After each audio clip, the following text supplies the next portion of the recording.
इस एपिसोड की स्टार्टिंग में हम देखते हैं कि जिनवू जो कि मस्ती से सो रहा था, उसे उसकी सिस्टर जिना का कॉल आता है, जो उसे याद दिलाती है कि आज उसे जिना के स्कूल में पेरेंट्स टीचर मीटिंग के लिए आना है। और जब जिनवू स्कूल पहुंचता है तब जिना भी उसे देखकर हैरान हो जाती है, क्योंकि जिनवू ना पहले से काफी ज्यादा स्ट्रॉन्ग और एकदम हैंडसम लग रहा था। वहीं स्कूल की लड़कियां तो जिनवू पर फिदाई हो जाती है, जिसके लिए जिना जिनवू को चिढ़ाती भी है। ये सब लोग लाइन मार रहे हैं। खैर, मीटिंग के दौरान टीचर जिना की तारीफ भी करती है, क्योंकि वो पढ़ाई में बहुत तेज होती है, बिल्कुल मेरी तरह। मजाक। आगे टीचर जिनवू से पूछती है कि अगर जिना की भी अवेकनिंग होती है तो क्या जिनवू उसे हंटर बनने देगा, जिस पर जिनवू सीधा ही मना कर देता है, क्योंकि इस काम में काफी ज्यादा खतरा होता है। जो सुनकर टीचर थोड़ी खुश हो जाती है और आगे फिर वो जिनवू को जिना की फ्रेंड जिसका नाम सोंगी है उसके बारे में बताती है। सोंगी हंटर बनने की जिद पर अड़ी हुई है। मीटिंग के बाद जिनवू सोंगी से मिलता है, जिसे अब पता चलता है कि जिनवू जिना का भाई है। यहाँ पर जिनवू सोंगी को समझाने की कोशिश करता है कि उसे अपनी जिद छोड़ देनी चाहिए, लेकिन सोंगी यही कहती है कि कुछ भी हो जाए वो हंटर की जॉब कभी नहीं छोड़ेगी। जो सुनकर जिनवू सोंगी को अपने साथ आने को कहता है। दूसरी तरफ हम एक हंटर को देखते हैं जिसका नाम वेंग डोंग सू होता है, और यह एक एस रैंक हंटर है जो अमेरिका से कोरिया आ गया था। यहाँ पर हंटर एसोसिएशन के मैनेजर जिन चुल उसे लेने जाते हैं। जिन चुल को पता था कि वो यहाँ पर क्यों आया है। डोंग सू कोरिया से अपने भाई की मौत का बदला लेने आया है, जिसे जिनवू ने मार दिया था। यहाँ तक कि डोंग सू जिन चुल को धमकी भी देता है कि अगर किसी में हिम्मत है तो मुझे रोक कर तो दिखाए। फिर आगे हम हंटर गिल्ड के हेडक्वार्टर में हम चोई और गो को देखते हैं, जहाँ पर चोई बताता है कि उसने जीजू आइलैंड पर अपनी थर्ड रेड करवाई थी, और रेड के दौरान उन्हें पता चला है कि जो वहाँ के आंट मॉन्स्टर हैं उनके पंख आने लग गए हैं, और अगर उन्हें उड़ना आ गया तो काफी मुश्किल हो जाएगी, क्योंकि फिर वो कहीं भी आ जा सकते हैं। आगे फिर हम जिनवू को देखते हैं जो कि सोंगी के साथ एक सी रैंक के डंजन में आता है, जिसमें जाने की परमिशन जिनवू ने मिस्टर आहान से ली होती है। जिनवू को लग रहा था कि इस गेट में खतरनाक मॉन्स्टर को देखकर सोंगी डर जाएगी और हंटर बनने की अपनी जिद को छोड़ देगी, लेकिन यहाँ पर सोंगी को तो लग रहा था कि जिनवू तो उसे यहाँ पर ट्रेनिंग करवाने के लिए लेकर आया है। असल में ये गेट न्यू हंटर्स की ट्रेनिंग के लिए ही था, और यहाँ पर किम नाम का एक ए रैंक का हंटर भी होता है, जो कि एक टैंक और इस टीम का लीडर होता है। किम यहाँ पर जिनवू और सोंगी को देखकर गुस्सा करता है, क्योंकि उसे लग रहा था कि वो दोनों इस पूरे मिशन में एक बोझ बनकर रहेंगे। इस टीम में टोटल 10 हंटर्स थे, एक ए रैंक का, 5 बी रैंक के, 2 सी रैंक के और जिनवू और सोंगी जो कि ई रैंक के हंटर्स हैं। जिनवू सोचने लगता है कि वो तो सोंगी को इस डंजन में ले जाकर डराना चाहता था कि हंटर की लाइफ कितनी मुश्किल होती है, लेकिन इतनी अच्छी टीम को देखकर तो सोंगी को बिल्कुल ही डर नहीं लगता है, बल्कि उसे तो लग रहा था कि वो इस रेड को इजीली कंप्लीट कर लेंगे। अरे नारी शक्ति को क्या कम समझ रहे क्या? आज तो फिर नवरात्रि शुरू हो गई, नारी को और अधिक बल मिल चुका है। अब आगे यून जिनवू से जाकर कहता है कि वो डंजन में जाकर फाइट ना करे, ताकि बच्चों को भी कुछ सीखने का मौका मिले। यहाँ पर यून जानता है कि असल में जिनवू कितना स्ट्रॉन्ग है, जिसके बाद टीम अंदर जाने लगती है। पर तभी जिनवू को कुछ अजीब फील होने लगता है, और तभी वो गेट ट्रांसफॉर्म होकर रेड गेट में कन्वर्ट हो जाता है, जो देखकर जिनवू तुरंत ही सोंगी का हाथ पकड़कर बाहर निकलने की कोशिश करता है, पर निकल ही नहीं पाता है। और क्योंकि ये गेट सील हो रहा था, इसलिए वो आहान से कहता है कि वो प्राइमरी स्ट्राइक टीम को जल्दी से कांटेक्ट करे, जिसके बाद देखते ही देखते ये रेड गेट फटाक से सील हो जाता है। जो देखकर आहान तुरंत गिल्ड मास्टर बैग को कॉल करके बताता है कि एक सी रैंक का गेट रेड गेट में कन्वर्ट हो गया है। जो सुनते से बैग तुरंत वहां आने के लिए निकल जाता है। वहीं जिनवू और पूरी टीम एक बर्फीली जगह पर पहुंच गई थी, जहां पर सोंगी जिनवू से रेड गेट और नॉर्मल गेट में डिफरेंस पूछती है, जिस पर जिनवू बताता है कि रेड गेट नॉर्मल गेट से बहुत ज्यादा खतरनाक होता है, क्योंकि एक बार इसमें जाने के बाद बाहर आना लगभग इम्पॉसिबल होता है। अब ये लोग यहाँ से तब तक बाहर नहीं निकल सकते जब तक कि ये लोग यहाँ के बॉस को हरा नहीं देते, और तो और यहाँ के मॉन्स्टर भी नॉर्मल डंजन के मॉन्स्टर के मुकाबले काफी ज्यादा स्ट्रॉन्ग होते हैं। और तभी अचानक इनकी तरफ 2 एरो आते हैं, जिसमें से एक एरो एक दूसरे बंदे को लगता है, जिससे तो वो तुरंत ही मर जाता है, और वही दूसरा एरो सोंगी को मारने वाला था, पर जिनवू उसे उसे बचा लेता है और ये चीज वहाँ पर मौजूद पार्क हेजिन भी नोटिस कर लेती है कि जिन्वू की स्पीड कितनी फास्ट है। तभी ये लोग दूर पेड़ों पर दो आइस एल्फ को बैठा देखते हैं जिन्होंने ये एरो चलाए थे और सबसे कमजोर लोगों को टारगेट किया था। इसका मतलब इन एल्फ के पास भी दिमाग है, जो देखकर जिन्वू गुस्से में उस एरो को तोड़ देता है और तभी ये एल्फ इन सभी का मजाक बनाकर जंगल में भाग जाते हैं। फिर आगे किम यहाँ पर सभी से कहता है कि यहाँ हमारा सामना बी रैंक या उससे ऊपर के रैंक के मॉन्स्टर से होगा, तो इसीलिए अगर जिंदा रहना चाहते हो तो मेरी बात मानो, क्योंकि यहाँ पर सबसे ज्यादा रैंक मेरी ही है। आगे किम कहता है कि हमें 2 ग्रुप बनाने चाहिए। उसका ग्रुप गेट को खोलेगा और बॉस को मारेगा, इसीलिए वो सभी स्ट्रॉन्ग हंटर को अपने टीम में ले लेता है। लेकिन तभी बी रैंक की हेजिन कहती है कि वो तो लो रैंक के हंटर को ज्वाइन करना चाहती है, जो देखकर किम सोचता है ये कितनी पागल है, अपनी मौत को खुद ही इनवाइट कर रही है। लेकिन हेजिन जिन्वू के पास जाकर कहती है कि उन एरोस को तो कोई आते हुए भी नहीं देख पाया था, पर तुमने तो उसे रोक भी दिया, इसका मतलब तो यही है कि तुम ई रैंक के तो नहीं हो। और हेजिन अपने मन में सोचती है कि ये जरूर ए रैंक का या उससे भी ऊपर का होगा। खैर अब आगे किम अपनी टीम को लेकर वहाँ से चला जाता है और किम की टीम पेड़ों पर बने पंजों के निशान को देखकर कहती है कि ये निशान तो किसी बियर के हैं, भालू वाला बियर, जिन्हें देखकर किम सोचता है जिन्वू की टीम तो अब जल्दी ही मर जाएगी। पर उसे तभी याद आता है कि जिन्वू तो सिर्फ ई रैंक का था, फिर भी वो उनका लीडर लग रहा था। तभी जंगल में से 3 भालू निकल कर आते हैं और उन पर हमला कर देते हैं, पर किम एक भालू को आसानी से मार देता है और बाकियों से भी लड़ने लगता है। दूसरी तरफ जिन्वू की टीम भी भालू के पंजों को नोटिस करती है। यहाँ पर हेजिन कहती है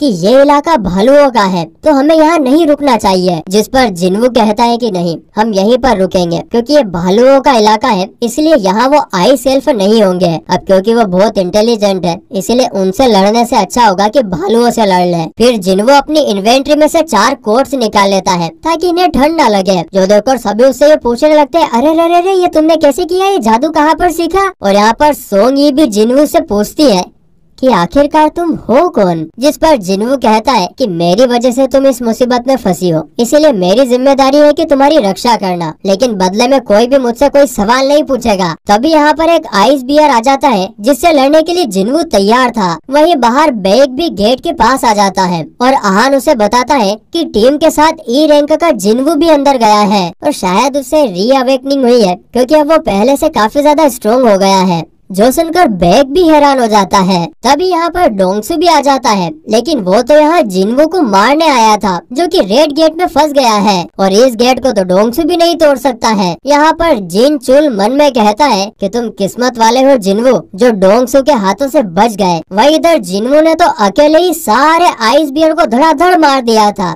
और फिर इसकी टीम उनको ही पकाकर खाने लगती है। और जिन्वू फिर इनसे कहकर गया था कि खाने के बाद उसे वर्कआउट करना है, लेकिन जिन्वू तो आइस बियर की गुफा के बाहर खड़ा होता है। हम देखते हैं कि उसमें से काफी सारे भालू बाहर निकलते हैं, जिनसे लड़ने के लिए जिन्वू अपनी शेडो आर्मी को समन कर लेता है और हम देखते हैं कि आर्मी बियर्स को धड़ाधड़ आसानी से मार देते हैं। आखिर में फिर बियर्स का लीडर बाहर आता है, जिसे मारने में आर्मी को थोड़ी प्रॉब्लम हो रही थी, इसीलिए जिन्वू अपने सेनापति इग्रिस को भेजने का डिसाइड करता है। और हम देखते हैं कि इग्रिस तो एक ही बार में बियर्स के लीडर को सट्टाक से मार देता है, जिससे जिन्वू को पता चलता है, अरे बाप रे, ये इग्रिस तो उससे भी ज्यादा स्ट्रॉन्ग है। और अगर पिछली बार इग्रिस अगर तलवार से लड़ रहा होता तो वो आराम से जिन्वू को मार देता।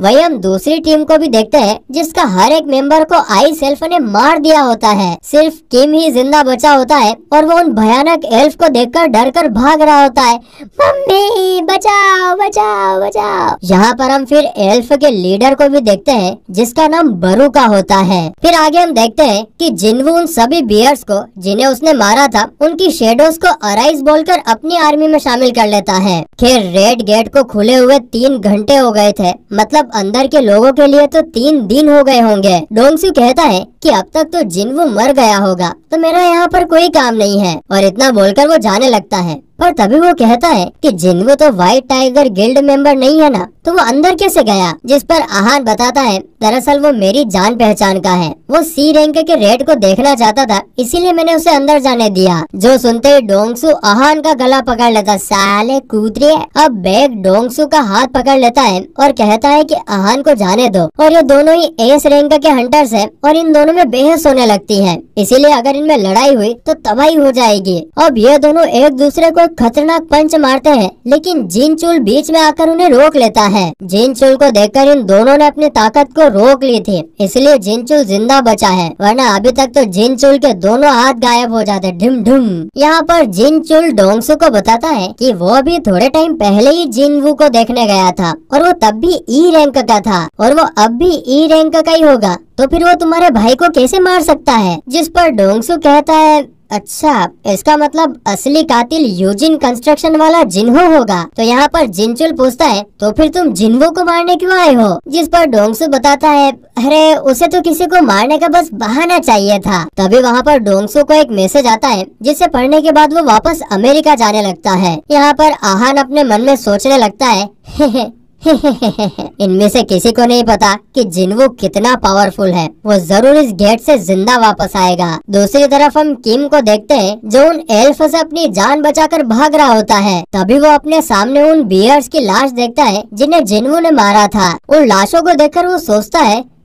ये काम उस कमजोर टीम का तो नहीं हो सकता, मतलब जरूर इन्हें उन एल्फ ने मारा है। जो सोचकर वो फिर से भागने लगता है और भागते हुए उसे जिन्वू की टीम देखती है। वो देखता है, अरे तेरी की, ये तो यहाँ पर मजे से पिकनिक मना रहे थे। इन्हें देखकर वो ये भी सोचता है, एक मिनट, इनके पास ये सारा सामान कहाँ से आया? तभी किम उनके ऊपर गुस्से से चिल्लाता है कि ये सब सामान तुम्हारे पास कैसे आ गया? अगर मेरी टीम के पास भी ये सब होता तो शायद वो जिंदा होते। अब किम अपनी तलवार निकालकर इन तीनों को मारने आता है, जबकि उसे पता था कि ये सब जिन्वू ने किया है। लेकिन इससे पहले कि किम कुछ कर भी पाता, वहाँ पर जिन्वू आ जाता है और किम को हल्का सा हाथ मारता है, जिससे किम भाई साहब तो दूर जाकर गिरते हैं। आगे जिन्वू कहता है कि तुम्हारा ऑरा इतना स्ट्रॉन्ग है कि मैं तुम्हें इजीली नोटिस कर सकता हूँ, इसलिए तुम्हारे गायब होने से कुछ नहीं होगा। और हम देखते हैं कि बरुका अपनी टीम के साथ यहाँ आ गया होता है। अब ये लोग जिन्वू से बातें करने लगते हैं, पर ये लोग कोई और ही लैंग्वेज बोल रहे थे, जिसे सिर्फ जिन्वू ही समझ पा रहा था। बरुका जिन्वू से कहता है, मेरे दोस्त से मिलो जिसने तुम पर एरो चलाया था और उसने नोटिस किया था कि तुम सब में से एक स्ट्रॉन्ग आदमी है और वो तुमसे लड़ना चाहता है। अब यहाँ पर बरुका की बात पूरी हो पाती इससे पहले ही जिन्वू उस एल्फ का गला ही काट देता। धड़ुंग। जिन्वू बरुका पर भी हमला करने की कोशिश करता है, पर बरुका उससे बच जाता है। अब बरुका रिवील करता है कि उन मैजिकल बीस्ट में एक आवाज होती है जो उन्हें ह्यूमंस को मारने को कहती है, लेकिन ये आवाज उसे जिन्वू को मारने को नहीं बोल रही है। इसलिए उसे लग रहा था कि जिन्वू कोई इंसान नहीं है। जो सुनकर जिन्वू सोचता है कि उसे भी तो सिस्टम से ऐसी आवाज आती है और शायद वो सिस्टम का प्लेयर है, इसीलिए वो उसे इंसान नहीं समझ रहे हैं। अब यहाँ पर बरुका जिन्वू से एक समझौता करने को कहता है कि अपने पीछे के सभी इंसानों को हमें दे दो और हम तुम्हें कुछ नहीं करेंगे। जिस पर जिन्वू उससे पूछता है, ओह अच्छा, आखिर तुम हो कौन? जिस पर बरुका उससे बताने लगता है कि वो कौन है, लेकिन तभी उसमें कुछ ग्लिच होता है और वो अपनी लाइन वापस से रिपीट करने लगता है कि इंसानों को हमें दे दो,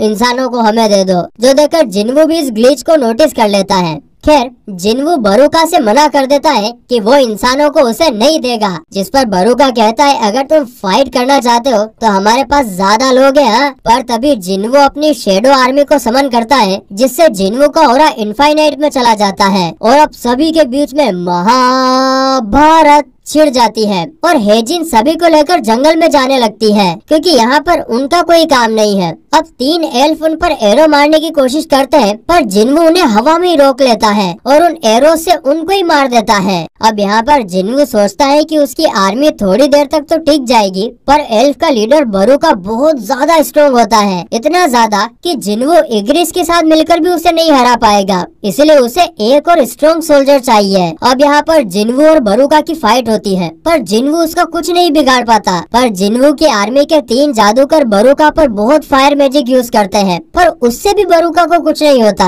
वहीं किम को भी होश आ जाता है और वो जिन्वू को देखकर जिन्वू को मारने बढ़ता है, जो देखकर जिन्वू इग्रिस को बुलाकर उससे किम को मार देता है और किम की सोल को एक्सट्रैक्ट करके अपनी शेडो आर्मी में शामिल कर लेता है। और किम काफी ज्यादा स्ट्रॉन्ग लग रहा था। यहाँ पर जिन्वू कहता है कि अब से तुम्हारा नाम आयरन होगा। बरुका अब आयरन पर अटैक करता है, और देखता है कि आयरन दिमाग से तो थोड़ा पैदल है पर उसमें ताकत बहुत है। वहीं सोंगी हेजिन से पूछती है कि क्या सारे डंजन्स में इसी तरह महाभारत होती है, जिस पर हेजिन कहती बिल्कुल नहीं, वो तो पहली बार ऐसी लड़ाई देख रही है। अब जिन्वू, इग्रिस और आयरन तीनों मिलकर बरूका से लड़ने लगते हैं पर बरूका उन्हें अच्छी बैटल दे रहा था, एकदम खतरनाक वाली। यहाँ पर जिन्वू बरूका में एक नाइफ घुसा देता है पर इससे बरूका को ज्यादा चोट नहीं आती है और वो कहता है बच्चे मुझे हल्के में लेना बंद करो, जिस पर जिन्वू कहता है कि तुम काफी स्ट्रोंग हो पर तुम्हारी सेना कहाँ पर गई। बरूका देखता है कि जिन्वू की आर्मी ने उसकी पूरी सेना को मार दिया है,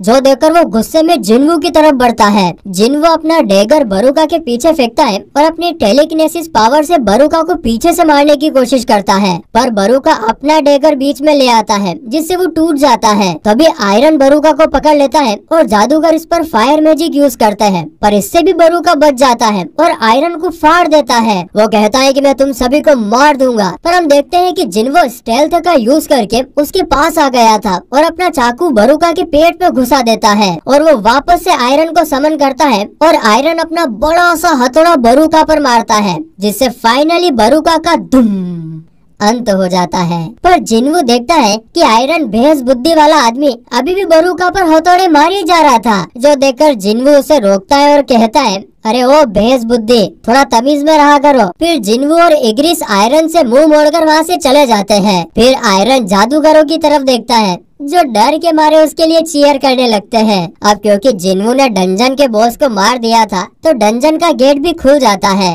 जिन्वू यहाँ पर सोचता है कि जाने से पहले उसे बुरका को भी अपनी आर्मी में शामिल कर लेना चाहिए। इधर आहान कहता है कि अब तक तो गेट के अंदर एक हफ्ता बीत गया होगा तो वो बैग से घर जाकर आराम करने को कहता है, लेकिन बैग कहता है कि उनके गिल्ड के मेंबर अंदर फंसे हुए हैं तो वो यहाँ से नहीं जाएगा। लेकिन फिर तभी सभी हंटर गेट से बाहर आने लगते हैं और सभी ये देखकर हैरान थे कि ए रैंक का किम जिंदा नहीं बचा था पर सभी लो रैंक के हंटर जिंदा है। जिन्वू यहाँ पर सोंगी से कहता है कि चलो तुम्हें घर पर छोड़ देता हूँ, लेकिन तभी बैग जिन्वू से कहता है कि रुको मुझे तुमसे कुछ सवाल करने हैं, जिस पर जिन्वू कहता है अरे यार अभी नहीं, अभी मेरा मूड नहीं है, मैं काफी थका हुआ हूँ। जो सुनकर बैग गुस्सा हो जाता है कि ये लड़का उसकी बात कैसे नहीं मान रहा है। वो कहता है कि उसकी गिल्ड के 6 मेंबर मर चुके हैं तो वो जानना चाहता है कि अंदर ऐसा क्या हुआ था। जो सुनकर जिन्वू कहता है कि मैंने ही आपके बाकी हंटर्स की जान बचाई है तो आपको तो मुझे शुक्रिया बोलना चाहिए। जो सुनकर फिर बैग जिन्वू को छोड़ देता है। अब जिन्वू सोंगी को लेकर यहाँ से निकल जाता है। यहाँ पर हेजिन बैग को बताती है कि डंजन के बॉस को हराने के बाद से ही उसका मूड कुछ ठीक नहीं लग रहा है। यहाँ पर आहान कहता है अरे वो थक गया होगा, इसका ये मतलब नहीं है कि वो बुरा आदमी है। बैग समझ गया था कि जिन्वू में कुछ तो बात है, इसीलिए वो आहान को काम पर लगा देता है कि कुछ भी करके जिन्वू को हमारी गिल्ड में ज्वाइन करवाओ। वहीं जिन्वू सोंगी को उसके घर पर छोड़ देता है, जहाँ सोंगी कहती है कि मेरी जान बचाने के लिए आपका शुक्रिया और अगर आपको किसी डंजन में जाना हो तो मुझे जरूर याद करना। और अब हमें पता चलता है कि जिन्वू का मूड क्यों खराब था, क्योंकि वो बरूका को अपनी आर्मी में एड ही नहीं कर पाया था क्योंकि वो अभी भी उस लेवल पर नहीं है। खैर उसे कम से कम बरूका का वेपन तो मिल ही गया था और एक नया सोल्जर भी, लेकिन उसके लिए उसे किम को मारना पड़ा और ये तीसरी बार है जब जिन्वू ने किसी इंसान को मारा था। अगले दिन जिन्हो जिन्वू को लेने आ जाता है। वो रास्ते में सोंगी को भी ले लेते हैं जो कि एकदम बढ़िया बन ठन के तैयार होकर आई थी और इसे साफ पता चल रहा था कि वो जिन्वू को लाइक करने लगी है। सोंगी यहाँ पर जिन्वू से कहती है कि कल रात तो उसे नींद ही नहीं आई, जिन्वू ने उसे इतना लेट जो छोड़ा था। अब उनकी बातों को सुनकर जिन्हो को लग रहा था कि इन दोनों के बीच में कुछ तो खिचड़ी पक रही है, इसीलिए वो जिन्वू से कहता है कि बॉस तुम्हें पता है ना कि सोंगी अभी अंडर एज है। जिस पर जिन्वू कहता है हाँ तो। जो सुनकर जिन्हू चुपचाप गाड़ी चलाने लगता है। इसके बाद जिन्हो और जिन्वू को हम एक डंजन में देखते हैं जहाँ के सभी मॉन्स्टर्स को जिन्वू ने अपने शेडो आर्मी से ही खत्म कर दिया था। यहाँ पर जिन्हो ने पहली बार शेडो आर्मी देखी थी, इसीलिए वो जिन्वू से पूछता है ये क्या है, जिस पर जिन्वू कहता है कि समझाना थोड़ा मुश्किल है, बस ये समझ लो कि ये मेरे स्किन का एक हिस्सा है। फिर जिन्हो शेडो आर्मी को माना क्रिस्टल्स कलेक्ट करने के काम में लगा देता है, जिसे देखकर जिन्हो काफी उदास हो जाता है, क्योंकि अब यही तो एक काम उसके पास रह गया था, पर अब उसे ये भी करने को नहीं मिल रहा है। असल में तो जिन्हो अपनी खुद की एक गिल्ड खोलना चाहता था, जिसके लिए उसे पहले 19 रेड्स कंप्लीट करनी होगी, और इसी में जिन्हो उसकी मदद कर रहा है, और अब उनकी 19 रेड्स कंप्लीट हो गई है, और इसीलिए अब ये दोनों एक रेस्टोरेंट में जाकर पार्टी करने लगते हैं। अब जिन्हो को सिर्फ रिटन एग्जाम में पास होना है, फिर उसे भी गिल्ड मास्टर का कार्ड मिल जाएगा। जिन्हो जिन्वू से पूछता है वैसे अब जिन्वू क्या करेगा, जिस पर जिन्वू उसे बताता है कि कुछ दिनों के लिए उसे बाहर जाना है, और यहाँ अब तक जिन्हो को चढ़ गई थी, इसलिए वो इमोशनल बातें करने लगता है। वो जिन्वू को बताने लगता है कि उसका एक बड़ा भाई भी है, पर उन दोनों के बीच बिल्कुल भी नहीं बनती। लेकिन जब से जिन्हो ने उसकी जान बचाई है, तब से जिन्हो सोचता है कि काश उसका भी कोई भाई होता, बिल्कुल जिन्हो जैसा। जो सुनकर जिन्हो कहता है अरे हाँ तो ठीक है, आज से तुम मेरे छोटे भाई हुए, जिसे सुन जिन्हो काफी खुश हो जाता है। दूसरी तरफ अमेरिका में हम एक डंजन का सीन देखते हैं, जहाँ पर एक हंटर अपनी जान बचाकर भाग रहा था, क्योंकि उस डंजन में से कोई मॉन्स्टर नहीं बल्कि वो खतरनाक बॉडी बिल्डर इंसान मिला था। वो इंसान उनसे कहता है अरे डरो मत, मैं इंसान हूँ, मुझे घर जाना है। इसके बाद इस आदमी को जेल में बंद कर दिया जाता है, क्योंकि उन्हें लग रहा था कि ये कोई मॉन्स्टर है जिसने इंसान का रूप लिया हुआ है, और इस आदमी का नाम संग इल्हवान होता है, जिसका कहना होता है कि ये 10 साल से उस डंजन में फंसा हुआ था। अब क्योंकि ये इंग्लिश नहीं कोरियन बोलता था, इसीलिए इससे बात करने के लिए डोंगसू को यहाँ बुलाया गया है। वहीं दूसरी तरफ जिन्वू जिन्ना को बताता है कि वो कुछ दिनों के लिए बाहर जा रहा है, लेकिन जिन्ना को तो लग रहा था कि जिन्वू अपनी गर्लफ्रेंड से मिलने जा रहा है, जिस पर जिन्वू बताता है कि ऐसा कुछ नहीं है। असल में जिन्वू डीमन किंग के कैसल में जा रहा था, क्योंकि ये मिशन पूरा करने पर उसे एलिक्सर ऑफ लाइफ मिलेगा, जो कि दुनिया की किसी भी बीमारी को ठीक कर सकता है, और जिन्वू उसका इस्तेमाल अपनी माँ को ठीक करने में करेगा। अब कैसल में एंट्री करते ही सिस्टम जिन्वू को एक क्वेस्ट देता है कि उसे 10,000 डीमंस को मारना होगा, जिसके लिए जिन्वू काफी एक्साइटेड था। इधर जिन्हो अपने पापा से बात कर रहा था कि उनके जो नई गिल्ड खुलने वाली है, उसका लीडर वो जिन्हो के बड़े भाई की जगह जिन्हो को बना दे। जिन्हो के पापा इसके लिए मान जाते हैं, लेकिन एक शर्त पर, और वो शर्त यह है कि जिन्हो को गिल्ड में ज्वाइन करना। ऐसा होते ही जिन्हो लीडर बन जाएगा। वही इधर जिन्हो काफी सारे डीमंस को मार देता है, लेकिन उसे पता चलता है कि वो इन्हें अपनी शेडो आर्मी में ज्वाइन नहीं कर सकता है। खैर जिन्हो को बहुत दूर जाना था, इसीलिए वो उस आइस बियर लीडर को समन करता है, जो अपने रास्ते में आने वाले हर डीमन को मसलते हुए आगे बढ़ रहा था और सबको मसल रहा था। इसीलिए जिन्हो इस बियर का नाम टैंक रख देता, धुम धुम धुम धुम धुम धमाधुम धमाधुम ऐसे मार रहा था। यहाँ पर फिर सीन शिफ्ट होता है और हमें एक एस रैंक हंटर छा हाई इन दिखाई जाती है, जो चाहती थी कि हमें जीजू आइलैंड वाली बात को पब्लिक कर देना चाहिए, लेकिन चोय कहता है कि इससे सिर्फ पब्लिक में डर फैलेगा, इसलिए अभी हमें सिर्फ अपनी गिल्ड को बढ़ाने में ध्यान देना चाहिए। वही उधर जिन्वू जैसे जैसे आगे बढ़ रहा था, उसका लेवल अप भी हो रहा था। जिन्वू के हिसाब से इस कैसल में लगभग पूरे 100 फ्लोर्स होंगे, और टॉप फ्लोर पर पहुंचने में उसे एक हफ्ते से भी ज्यादा टाइम लग सकता है। और जिन्वू अपने साथ जो खाना लाया था वो भी खत्म होने लगा था, और अगर वो ज्यादा टाइम के लिए यहाँ पर रुका तो जिन्ना को चिंता होने लगेगी। 50वें फ्लोर पर जिन्वू के सामने एक डीमन बॉस आता है, जिसका नाम वल्केन होता है। जिन्वू शेडो आर्मी को समन करता है, जो वल्केन की सेना से लड़ेंगे, और वल्केन से खुद जिन्वू लड़ेगा। दोनों सेनाओं के बीच में धमाधम युद्ध शुरू हो जाती है। अब देखने में तो वल्केन बहुत ही मोटा, भंडा और भैंसे जैसा लग रहा था, पर उसकी स्पीड बहुत तेज होती है, और इसी वजह से जिन्वू को उस पर हमला करने का मौका ही नहीं मिल रहा था। अब जिन्वू एक बिल्डिंग पर चढ़कर वल्केन का ध्यान भटकाता है और फिर चाकू से उसे मार देता है। वहीं दूसरी तरफ डोंगसू इल्हवान से पूछताछ करने आ जाता है, और इल्हवान डोंगसू से पूछता है कि पिछले 10 सालों में इंसानों को डंजन और मॉन्स्टर्स के बारे में कितना पता चला है, और अभी असली तबाही तो आई नहीं है, असली तबाही तो अभी आने वाली है, और उसी को रोकने के लिए मैं यहाँ पर आया हूँ। इल्हवान ये भी बताता है कि उसकी एक वाइफ और 2 बच्चे भी हैं, और उसके बेटे का नाम संग जिन्वू था। है इसका मतलब ये आदमी जिनवू का फादर है। जो सुनकर डोंगसू इल्वान से कहता है, अबे तुम्हारा बेटा तो कब का मर चुका है। जो बात तो इल्वान को बिल्कुल भी पसंद नहीं आती है और वो भयंकर गुस्सा हो जाता है और उसके गुस्सा होते ही हमें इस बिल्डिंग के नीचे खतरनाक धमाका दिखता है और जैसे वो बिल्डिंग पूरी तरीके से गिरती है हम देखते हैं कि डोंगसू का तो पचकड़ा निकल गया था। दोस्तों डोंगसू एक एस रैंक का हंटर है और जिनवू के फादर ने इतनी आसानी से उसे हरा दिया तो सोचो वो कितने ज्यादा स्ट्रोंग होंगे। खैर वही दूसरी तरफ अब जिनवू 75th फ्लोर तक आ गया था पर उसका खाना खत्म हो गया था, इसीलिए उसे अब वापस से जाना होगा। और इतने सारे मॉन्स्टर्स को मारने के बाद अब जिनवू को काफी सारी न्यू स्किल्स और रिवॉर्ड भी मिल गए थे और इसके अलावा एक मिस्ट्री बॉक्स में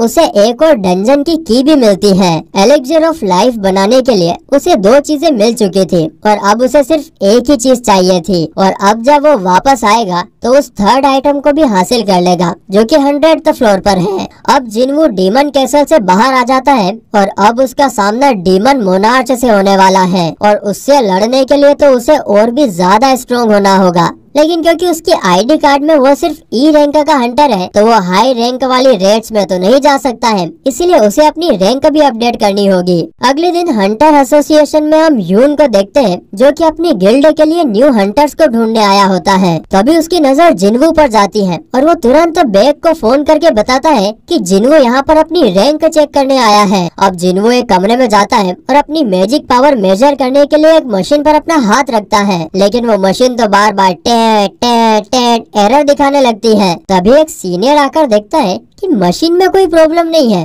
बल्कि जिनवू की पावर ही इतनी होती है कि मशीन उसे मेजर ही नहीं कर पा रही थी। और इसका तो बस एक ही मतलब हुआ कि जिनवू एक एस रैंक का है। इनके देश में सिर्फ 9 ही एस रैंक हंटर्स है और अब जिनवू 10वां एस रैंक हंटर बन चुका है। फिर वो सीनियर जिनवू से कहता है कि महाराज हमारी मशीन तो आपको मेजर ही नहीं कर पाई, इसीलिए आप 3 दिन बाद आना, तब तक आपका एस रैंक वाला आईडी कार्ड अपडेट कर दिया जाएगा। तभी हंटर से गिल्ड का हेड चोई यहाँ पर आ जाता है जो कि फायर मैजिक का मास्टर और एक एस रैंक का हंटर होता है और चोई जिनवू का ऑरा देखकर ही पता कर लेता है कि जिनवू कितना स्ट्रॉन्ग है, इसलिए चोई जिनवू को बड़े प्यार से हेलो बोलता है, खम्मा गणिसा। तो वैसे तुमने किसी गिल्ड को ज्वाइन करने का डिसाइड किया है, पर क्या हम बैठकर बात कर सकते हैं? लेकिन जिनवू उसे बिल्कुल उसी तरह इग्नोर कर देता है जैसे मेरी किस्मत मुझे इग्नोर कर रही है। कुछ भी करो कुछ होता ही नहीं है यार। अब इग्नोर कर दिया जो देखकर चोई काफी हैरान होता है क्योंकि एस रैंक हंटर्स को बिल्कुल सेलिब्रिटी की तरह ट्रीट किया जाता है, पर जिनवू ने तो उसे बिल्कुल भाव नहीं दिया। तभी बेग भी यहाँ पर भागा भागा आता है जिसे देखकर चोई समझ जाता है कि ये भी यहाँ पर जिनवू को ज्वाइन कराने के लिए आया है। वही जिनवू फिर अपनी मदर से हॉस्पिटल में मिलने जाता है और प्रॉमिस करता है कि वो जल्दी ही उन्हें ठीक कर देगा। बाहर आती जिनचुल उसे बताता है कि हंटर एसोसिएशन के चेयरमैन गुनही गो उनसे मिलना चाहते हैं जो कि इस देश के पहले एस रैंक हंटर थे और 80 साल के बाद भी वो जिनवू जितने ही स्ट्रॉन्ग है। अब गुनही जिनवू को एस रैंक होने की बधाई देते हैं और डायरेक्ट हंटर एसोसिएशन में ज्वाइन होने का ऑफर दे देते हैं, मतलब कि सरकारी नौकरी में डायरेक्ट एडमिशन। बच्चे तो कितनी घिसते हैं। दोस्तों जितनी भी गिल्ड्स है वो सभी हंटर एसोसिएशन के अंडर में आती है और हंटर एसोसिएशन में काम करना बिल्कुल वैसा ही है जैसे सरकारी नौकरी। अब सरकारी नौकरी में ज्यादा काम नहीं करना पड़ता, पर जिनवू को तो ज्यादा काम करके लेवल अप करना है, इसीलिए वो इस ऑफर को रिजेक्ट कर देता है। आज के जमाने में कोई सरकारी नौकरी को रिजेक्ट करता है? कोई नहीं करता है, पर इसने कर दिया। फेक देख रहे हो भाई का, वाह वाह वाह। वही हम हॉस्पिटल में पड़े डोंगसू को देखते हैं जिसका चीफ उसके पास आकर कहता है कि वो इल्हवान कोई मैजिक बीस्ट था क्या, जिस पर डोंगसू कहता है मेरी हालत देखकर तुम्हें क्या लगता है? आगे उसका चीफ कहता है कि जिसने तुम्हारी ये हालत कर दी उसे और कोई कैसे पकड़ पाएगा, पर फिर भी हमने उसे पकड़ने की कोशिश कर रहे हैं। तभी डोंगसू को याद आता है कि यहाँ इल्हवान ने उससे कहा था कि मेरे परिवार से दूर रहो वरना खुद भगवान भी तुम्हें नहीं बचा पाएगा। जो याद करके डोंगसू को खुद पर शर्म आने लगती है, लेकिन वो जानता है कि एक आर्टिफैक्ट की मदद से वो उस इल्हवान को इजीली हरा देगा। आर्टिफैक्ट से हाई लेवल के गियर्स होते हैं जिन्हें हंटर्स ऑनलाइन खरीद कर अपनी पावर बढ़ा सकते हैं, लेकिन वो काफी महंगे होते हैं। वही उधर जिनवू भी अपने लिए कुछ आर्टिफैक्ट्स खरीद रहा था डीमन कैसल में दोबारा जाने से पहले। तभी जिनवू एक एडवाइस देखता है कि ए रैंक के डंजन में खुदाई करने वालों की जरूरत है। इधर गुनही को भी ये बात पता चलती है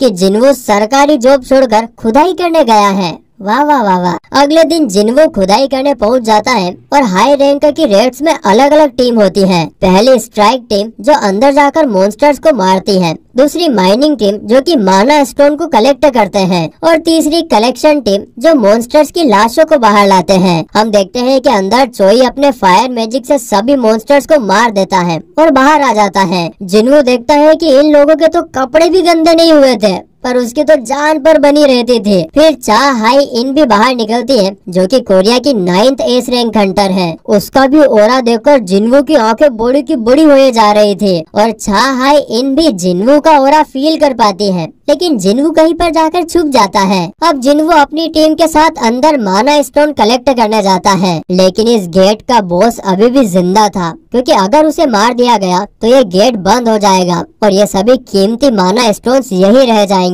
पर जिन्वो के हाथों में तो खुजली हो रही थी, इसीलिए वो बॉस को देखना चाहता था कि यहाँ का बॉस कितना स्ट्रॉन्ग होगा। अब लंच ब्रेक में जिन्वो को छोड़कर सभी बाहर चले जाते हैं और जिन्वो भागकर अंदर जाता है। वहाँ पर वो एक चेम्बर में देखता है जिसमें बॉस होगा। जिन्वो भाई साहब सोचते हैं चलो मैं उससे थोड़ा लड़कर आता हूँ, और तभी जिन्वो के पीछे चा हाई इन आ जाती है और जिन्वो से पूछती है कि वो यहाँ क्या कर रहा है, जिस पर जिन्वो झूठ बोल देता है, अरे वो तो रास्ता भटक गया था और गलती से यहाँ पर आ गया। फिर छा हाई इन जिन्वो से पूछती है कि तुम्हें पता नहीं क्या कि ये बॉस का कमरा है, तुम माइनिंग टीम से हो क्या? अब जिन्वो अपने मन में सोचता है कि चा हाई इन सच में कमाल के हंटर है, क्योंकि उसे पता भी नहीं चला और चा हाई इन उसके पीछे आ गई। फिर चा हाई इन जिन्वो से पूछती है कि तुम जल्दी से यहाँ से निकल जाओ, क्योंकि अगर तुमने बॉस को भड़का दिया तो माइनिंग टीम पर खतरा आ सकता है। फिर जैसे ही जिन्वो चा हाई इन की साइड से जाता है, चा हाई इन को कुछ फील होता है और वो जिन्वो को रोककर उसकी बॉडी को स्मेल करने लगती है। फिर चा हाई इन जिन्वो से पूछती है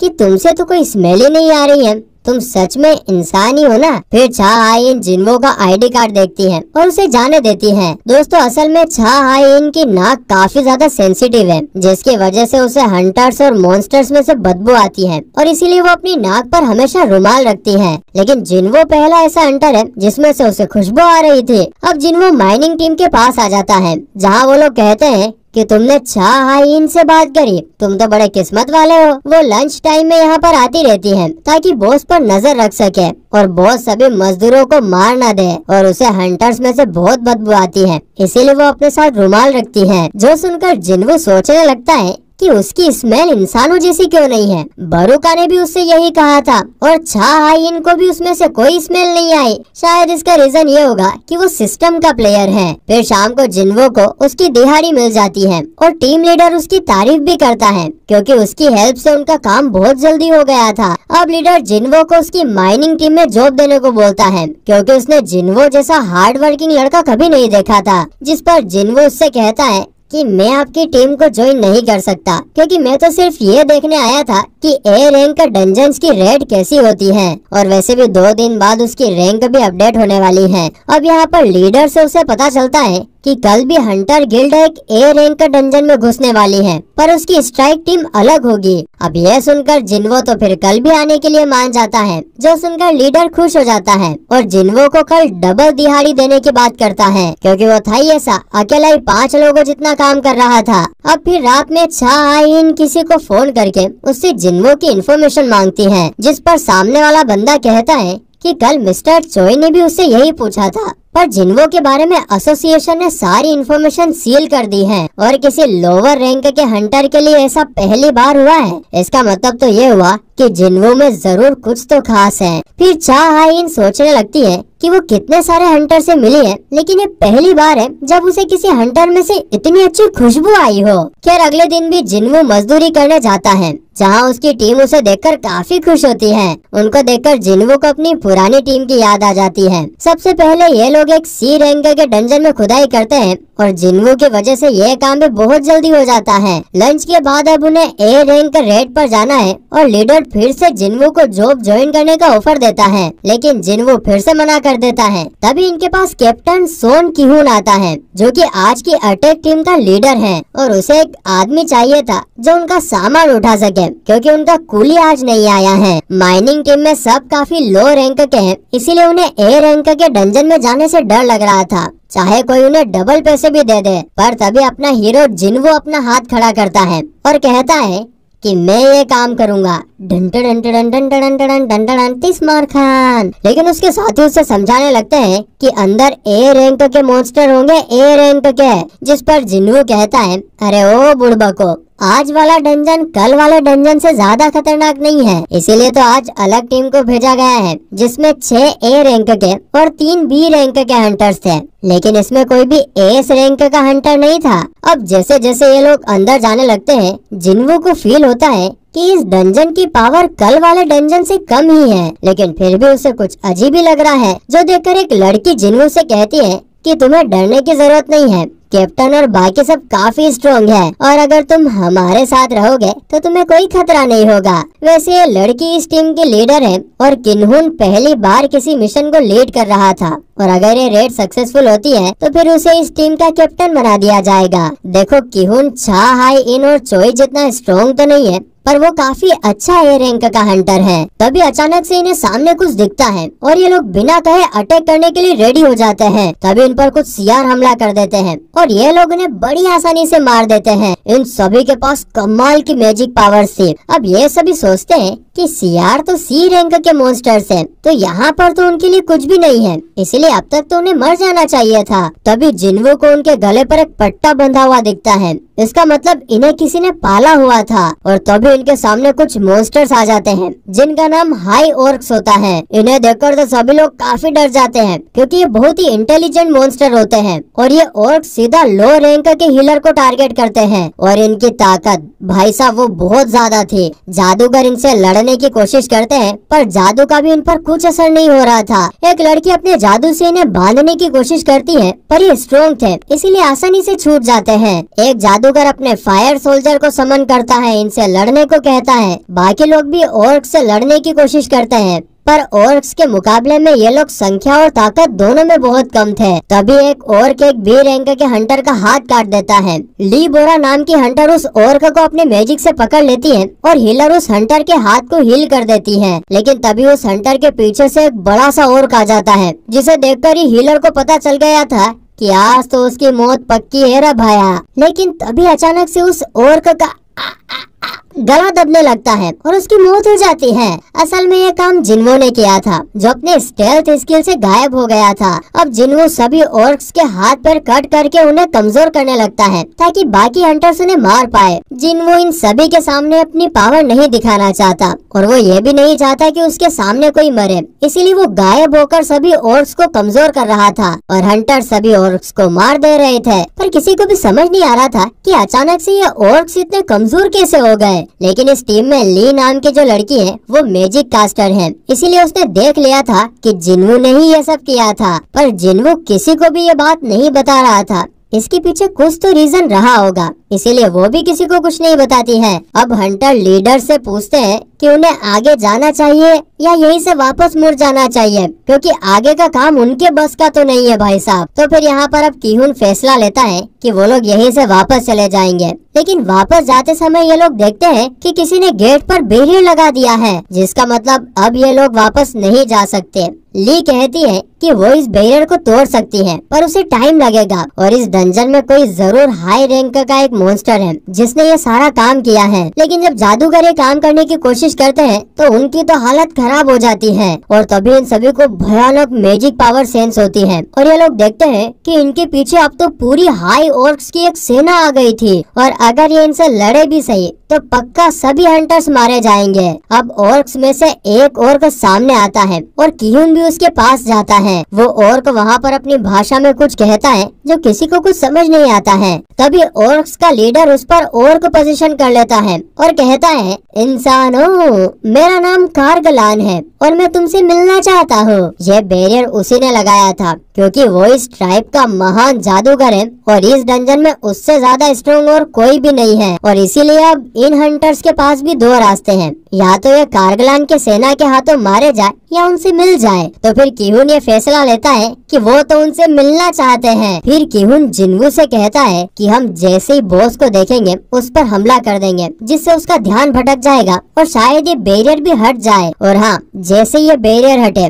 तुम भागकर एस रैंक टीम को सब कुछ बता देना। जिस पर जिन्वू कहता है, लेकिन ऐसे तो तुम सब मारे जाओगे। जिस पर किहुन कहता है कि उनका मिशन यहाँ के बॉस को मारकर गेट को बंद करना है, यहाँ से जिंदा जाने का नहीं। अब यहाँ पर हीलर जिन्वू को अपनी डायरी देती है और कहती है कि ये मेरी फैमिली को दे देना और अब तुम यहाँ से जिंदा जा सकते हो और हमें ये मिशन पूरा करना ही होगा। अब यह सब देखकर जिन्वू सोचता है कि ऐसी ही सिचुएशन तो डबल डंजन में भी हुई थी, पर वहाँ पर सब उसे बलि का बकरा बनाकर भाग गए थे। लेकिन यहाँ पर ठीक उसका उल्टा है, जहाँ पर सब लोग उसकी जान बचा रहे हैं। अब जिन्वू हीलर की डायरी रख लेता है और बाहर हम छा हाई इनको देखते हैं जो कि जिन्वू से मिलने आई थी। लीडर उसे बताता है कि जिन्वू तो अटैक टीम के साथ कूली का काम कर रहा है। खैर, अंदर इन सभी को कारगलान के पास लेकर जाया जाता है, जहाँ पर कारगलान अपनी गद्दी पर बैठे हुए इनका स्वागत करता है। आइए पधारिए हमारे महल में, हमारे महल में आप सभी का स्वागत है, स्वागत है। बाहर छा हाइन सोचती है कि एक ई रैंक का हंटर ए रैंक के डंजन में कुली का काम करने गया है, उसे अपनी जान प्यारी नहीं है क्या? और कल भी जिन्वू बॉस रूम के बाहर खड़ा था और उसके पास वेपन भी था, उसके साथ जरूर कुछ तो अजीब है। वो माइनिंग टीम के लीडर से कहती है कि मैं अंदर जा रही हूँ, पर वो तो यहाँ पर खाली हाथ आ गई थी, इसीलिए वो कोई वेपन भी मांगती है। तो माइनिंग टीम का कैप्टन अपनी खुदाई करने वाली खेती उसे पकड़ा देता है। ये लो। छा आयन पूछती है कि कोई और चीज जैसे तलवार या भाला ये कुछ नहीं है? जिस पर लीडर कहता है, अरे मैडम जी, हम मजदूर हैं, हमारे पास ये सब कहाँ से आएगा, हमारे पास बस एक फावड़ा है, वो चाहिए हो तो ले लो। जिस पर छा आयन कहती है, अच्छा रहने दो, कुछ भी नहीं चाहिए, और गेट के अंदर चली जाती है। पर थोड़ी देर बाद वापस आकर कहती है, अरे लाव वो खेती ही दे दो, खाली हाथ जाने से अच्छा है कि यही मेरे पास हो। वही डंजन के अंदर ढेर सारे हाई ऑर्क्स थे जो अगर बाहर निकल गए तो आराम से पूरे शहर को तबाह कर देंगे। खास करके 4 ऐसे ऑर्क्स थे जिनका ऑरा तो नेक्स्ट लेवल ही था। यहाँ पर किहुन सोचता है कि हमें डंजन बॉस को हराकर इस डंजन को बंद करना ही होगा। तभी कारगलान कहता है, तुम मुझसे डर गए क्या इंसान? ऐसा कहकर कारगलान अपना मास्क हटा देता है, जिससे सभी को काफी हाई मैजिक पावर फील होने लगती है। कारगलान के मुकाबले ये हंटर्स 3rd क्लास मैजिशियन भी नहीं थे। तो किहुन पूछता है कि तुम हमें यहाँ पर क्यों लेकर आए हो? जिस पर कारगलान कहता है कि तुम सब एंटरटेनमेंट हो, हमारा मनोरंजन। मैं तुम सबको तड़पा तड़पा के मारूंगा और खाऊंगा, जिससे मेरी सेना का भी टाइम पास होगा। जो सुनकर किहुन सोचता है, अरे हम इनके लिए बस टाइम पास है। तभी कारगलान की नजर जिन्वू पर जाती है और वो कहता है कि इन इंसानों के बीच में ये कौन है? तभी किहुन अपनी टीम से चिल्लाकर कहता है, हमला करो। लेकिन उसकी टीम के लोग तो इतना डर गए थे कि कोई भी आगे ही नहीं आता है, इसीलिए किहुन अकेले ही हमला करता है। लेकिन बॉस के सामने तो एक शील्ड थी जिसका किहुन कुछ भी नहीं बिगाड़ पाता। और अब बॉस ग्रेविटेशनल मैजिक का यूज करता है और किहुन को हवा में उठाकर जमीन में घुसा देता है। और फिर वो तो किसी जंपिंग जपाक बाउंसिंग बॉल की तरह उसे ऊपर नीचे पटकने लगता है। पर तभी बीच में जिन्वू किहुन को कैच कर लेता है और कहता है कि यह डंजन खाली करना आप हंटर्स का काम है, मैं इसमें दखल नहीं दे सकता। लेकिन अब जब पूरी टीम खतरे में है तो क्या मैं इन्हें मार सकता हूँ? इतना कहती जिन्वू एक ऑर्क को अपने मैजिक से हवा में उठा देता है। किहुन कहता है कि प्लीज इन्हें मार दो, क्योंकि हमसे तो अब कुछ नहीं होगा। तो कारगलान फिर जिन्वू से कहता है, अरे ओ बच्चे, ज्यादा उड़ो मत, तुम भी इतने स्ट्रॉन्ग नहीं हो। जिस पर जिन्वू कहता है, हाँ तुमने सही कहा, मैं आज तक तुम्हारे जितने स्ट्रॉन्ग मॉन्स्टर से कभी फाइट तो नहीं करी है, लेकिन हम दोनों में सिर्फ इतना ही डिफरेंस है कि मैं तुम्हें हरा दूंगा। इतना बोलकर जिन्वू अपनी शेडो आर्मी को समन कर लेता है, जो देखकर सब के सब हैरान थे। वहीं इधर डंजन के बाहर जिनचुल भी आ जाता है। वो यहाँ पर ये पता करने आया था कि जिन्वू यहाँ पर मजदूरी क्यों कर रहा है, वो भी 2 दिन से। वो माइनिंग टीम के लीडर से पूछता है कि हंटर जिन्वू कहाँ पर है। जो सुनते ही एक मजदूर कहता है कि मैं जानता था, मैं बिल्कुल जानता था कि उस लड़के में कुछ तो गड़बड़ है। उसने मुझे इतने डरावने तरीके से देखा था साहब, जैसे कि वो मुझे खा ही जाएगा। लीडर बताता है कि जिन्वू गेट के अंदर गया है कूली बनकर। जो सुनकर जिनचुल सोचता है कि एस रैंक बनने के बाद से उस पर नजर रखी जा रही है। लीडर पूछता है कि जिन्वू है कौन, जिस पर जिनचुल कहता है कि कल न्यूज देख लेना, पता चल जाएगा। और यह बोलने से जिन्वू का ऑरा वापस इनफाइनाइट में चला जाता है। लीडर जिनचुल को यह भी बताता है कि छा हाई इन भी जिन्वू को पूछती हुई आई थी और गेट के अंदर चली गई थी। तभी इन्हें गेट में से काफी अजीब ऑरा फील होता है, जो देखकर जिनचुल अपनी टीम से कहता है कि इस गेट का लेवल फिर से चेक करो। वहीं गेट के अंदर छा हाई इन को उन सभी हाई ऑर्क्स की लाशें मिलती हैं, जिन्हें किहुन और उसकी टीम ने मारा था। जो देखकर छा हाई इन समझ गई थी कि टीम की जान खतरे में है और वो बॉस के रूम की तरफ जाने लगती है। वहीं उस तरफ कारगलान जिनवून के आर्मी को देखकर कहता है कि मेरी इतनी बड़ी आर्मी के सामने तुम्हारी ये छोटी सी आर्मी क्या कर लेगी। जो देखकर जिन्वू अपनी शेडो आर्मी के आसपास एक मोनार्क डोमेन बना लेता है, जो कि एक न्यू स्किल है जो जिन्वू ने डीमन कैसल में 70 लेवल पार करने पर जीती थी। इस डोमेन के अंदर जिन्वू की शेडो आर्मी को पावर पफ मिलता है। मतलब डीमन कैसल में सिर्फ जिन्वू ही नहीं बल्कि उसकी शेडो आर्मी भी स्ट्रॉन्ग हो गई है। वहीं बाकी हंटर सोच रहे थे कि आखिर यहाँ पे क्या चल रहा है भाई साहब। एक अच्छा हंटर भी एक बार में सिर्फ 2 ही लोगों को समन कर सकता है। आखिर किसी में इतनी ताकत कैसे हो सकती है कि वो पूरी की पूरी आर्मी को ही समन कर ले। अब हाई ऑर्क्स की सेना शेडो आर्मी पर अटैक करती है, पर शेडो आर्मी ज्यादा पावरफुल थी। इग्रिस और आयरन तो अकेले 10-10 हाई ऑर्क्स को मार रहे थे और जिन्वू खुद भी इन ऑर्क्स को मक्खन की तरह काट रहा था, धबाधब धबाधब धबाधब। जो देखकर सभी हंटर सोचने लगते हैं, अरे ये तो छा हाई इनके जितना स्ट्रॉन्ग है, तो आखिर ये कुली का काम क्यों कर रहा था फिर। अब उधर कारगलान फायर मैजिक का यूज करके जिन्वू के कुछ सोल्जर को जला देता है और कहता है कि तुम्हारे सोल्जर्स ना सिर्फ कठपुतली हैं। जिस पर जिन्वू कहता है, ओ लो लो लो लो, बहुत होशियार बन रहा है। मैं जितनी बार चाहूँ उतनी बार अपनी शेडो आर्मी को समन कर सकता हूँ। अब बॉस एक बड़ी सी शील्ड जिन्वू को मारता है, पर जिन्वू उससे बच जाता है। तो फिर बॉस ग्रेविटेशनल मैजिक का यूज करके इन पे पत्थरों की बारिश कर देता है और फिर वो कहता है, तो फिर मैं तब तक तुम्हारी शेडो आर्मी पर हमला करूंगा जब तक तुम्हारी पूरी मैजिक पावर खत्म ना हो जाए। बॉस फिर से फायर मैजिक यूज करता है और इन सब के बीच में किहुन की टीम तो बस इधर से उधर भाग रही होती है। जिन्वू समझ गया था कि बॉस अपनी मैजिक पावर का यूज करके जिन्वू को खुद से दूर रखने की कोशिश कर रहा है। वहीं उधर बाहर जिनचुल को पता चलता है कि इस डंजन की मैजिक पावर एस रैंक की बहुत ही करीब है। जिनचुल अपनी टीम से कहता है कि मास्टर ऑफ हंटर्स को कांटेक्ट करो, हमें अटैक टीम की मदद करने अंदर जाना होगा। वहीं डंजन में अब बॉस की सेना भारी पड़ रही थी, क्योंकि अब जिन्वू का माना खत्म होने वाला था। तो फिर जिन्वू ये देखकर वो अपनी इन्वेंट्री में से एक माना बोतल निकालकर अपनी मैजिक पावर बढ़ा लेता है और फिर अराइज कहकर मरे हुए हाई ऑर्क्स को भी अपनी शेडो आर्मी में शामिल कर लेता है। और फिर जिन्वू कहता है, हा हा हा, जल्दी ही वो कारगलान को भी अपनी शेडो आर्मी में शामिल कर लेगा। जो सुनकर कारगलान कहता है कि कहीं ये वो तो नहीं, पर इसमें भी वही ग्लिच होता है जो बरुका के साथ हुआ था और हमें फिर से कुछ पता नहीं चलता। कारगलान फिर कहता है कि अगर ये सच में वही है तो मैं यहाँ पर क्या कर रहा हूँ। मुझे हमेशा एक ही आवाज सुनाई देती है, इंसानों को मारो, इंसानों को मारो, और मैं अब इसी का पालन करूँगा। फिर बॉस अपने 4 सेनापति को भी हमला करने का ऑर्डर देता है। वहीं दूसरी तरफ चोई को पता चलता है कि जिस गेट में किहुन अपनी टीम को लेकर गया था वो तो एस रैंक के बराबर है, और अगर उस गेट के मॉन्स्टर बाहर निकल गए तो जीजू आइलैंड वाला कांड फिर से हो जाएगा। लेकिन इनके पास अभी भी टाइम है गिल्ड के अंदर जाकर सभी मॉन्स्टर्स को मारने का, और अगर कुछ गड़बड़ हुई तो इन्हें बाकी हंटर गिल्ड्स को भी मदद के लिए बुलाना होगा।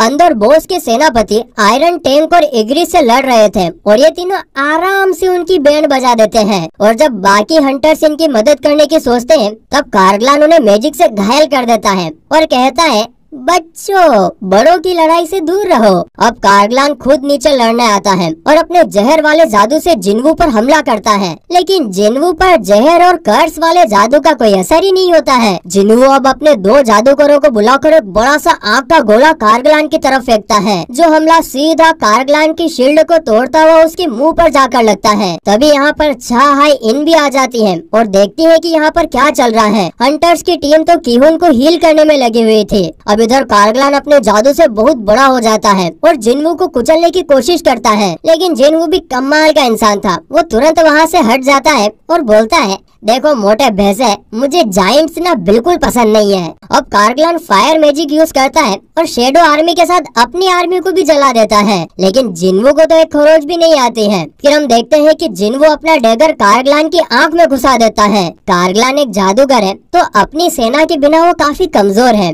इसलिए कोई भी फाइटर हंटर उसे आराम से हरा सकता है। बॉस फिर से जिन्वू पर फायर मैजिक करता है, पर फिर से जिन्वू उससे बच जाता है। जिन्वू के डैगर वाले हमले से कार्गलान को ज्यादा चोट नहीं आई थी, इसीलिए वो कार्गलान को एक बड़ी सी चेन से बांध देता है और भड़ीम करके नीचे गिरा देता है। तब तक जिनचुल भी यहाँ पर आ गया था और वो छा आइन से कहता है कि वो यहाँ अटैक टीम की मदद करने आया था, पर जिन्वू को देखकर तो उसे ऐसा लग रहा है कि उसे यहाँ आने की जरूरत ही नहीं थी। जो सुनकर छा आइन भी समझ जाती है कि ये जिन्वू जरूर कोई टॉप टियर फाइटर है, जिसे जिनचुल भी जानता है। वो पूछती है, आखिर ये हैंडसम लड़का है कौन? जिस पर जिनचुल कहता है, बेना मुझे माफ कर देना, मुझे भी ज्यादा पता नहीं है। अब तक जिन्वू ने अपनी शेडो आर्मी में कार्गलान के 4 सेनापतियों को भी ऐड कर लिया था, पर कार्गलान का तो ईगो अभी भी खत्म नहीं होता है। वो कहता है कि चाहे कुछ भी हो जाए, मैं हार नहीं मानूंगा, पर फिर भी वो अपने ही सेनापति से मारा जाता है। फिर जिन्वू कार्गलान की बॉडी पर हाथ रखकर कहता है, अराइज, और उसे भी अपनी शेडो आर्मी में ऐड कर लेता है। अब जिन्वू कार्गलान का नाम उसके लंबे लंबे दांतों को देखकर टस्क रखता है। जिन्वू देखता है कि सिस्टम ने टस्क को एलाइट रैंक दी थी, जो कि जिन्वू ने भी कभी नहीं देखी थी। ए रैंक के डंजन बॉस की शेडो तो कमाल की है, और इतने सारे हाई ऑर्क्स को भी जिन्वू ने अपनी शेडो आर्मी में शामिल कर लिया होता है, जिसका मतलब ये हुआ दोस्तों कि अब जिन्वू खतरनाक, बहुत ही खतरनाक, बहुत ही ज्यादा खतरनाक स्ट्रॉन्ग हो चुका है, जिससे जिन्वू भी काफी खुश होता है। अब जिनचुल और बाकी लोग, जिन्हें जिन्वू ने नोटिस तक नहीं किया था, जिन्वू के पास आते हैं और हंटर टीम तो जिन्वू से काफी सारे सवाल करने लगती है। पर जिनचुल सबसे कहता है कि देखो, जिन्वू हंटर एसोसिएशन का टॉप सीक्रेट है, तो आज यहाँ पर जो भी हुआ हम उसके बारे में किसी को भी नहीं बताएंगे। जिन्वू ने एस रैंक जितनी पावर दिखाकर तुम सभी को बचाया है, तो उसे बिना सवाल किए यहाँ से जाने दो। किहुन जिन्वू से कहता है कि सिर्फ तुम्हारी वजह से ही हम सब जिंदा हैं, इसलिए तुम्हारा शुक्रिया। फिर जिन्वू उस हीलर को भी उसकी डायरी वापस दे देता है। फिर जिनचुल जिन्वू को लेकर बाहर जाने लगता है